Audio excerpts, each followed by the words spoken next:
ভারী বৃষ্টি, ভয়াবহ বন্যা ও ভূমিধস হয়েছে ভারতের ত্রিপুরা, মধ্যপ্রদেশ, উত্তরাখণ্ড, মহারাষ্ট্র সহ বেশ কয়েকটি রাজ্যে।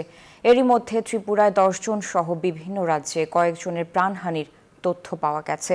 বাস্তুচ্যুত হয়েছেন 34,000-এর বেশি মানুষ। এরই মধ্যে সিকিমে ভূমিধসে তিস্তা জলবিদ্যুৎ কেন্দ্র ভেঙে পড়েছে।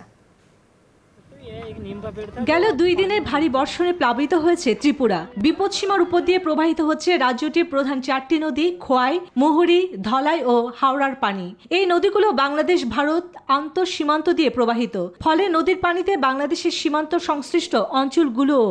ভারী বৃষ্টির পানিতে দক্ষিণ ত্রিপুরা ও গোমতী জেলাগুলো তলিয়ে গেছে। 83টি আশ্রয় শিবিরে ঠাঁই নিয়েছে 5,500-এরও বেশি ক্ষতিগ্রস্ত পরিবার।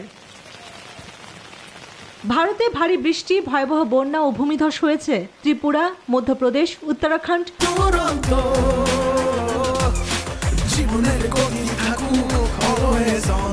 মহারাষ্ট্র সহ বেশ কয়েকটি রাজ্যে। ইতিমধ্যে ত্রিপুরার 10 জন সহ বিভিন্ন রাজ্যে কয়েকজনের প্রাণহানির তথ্য পাওয়া গেছে।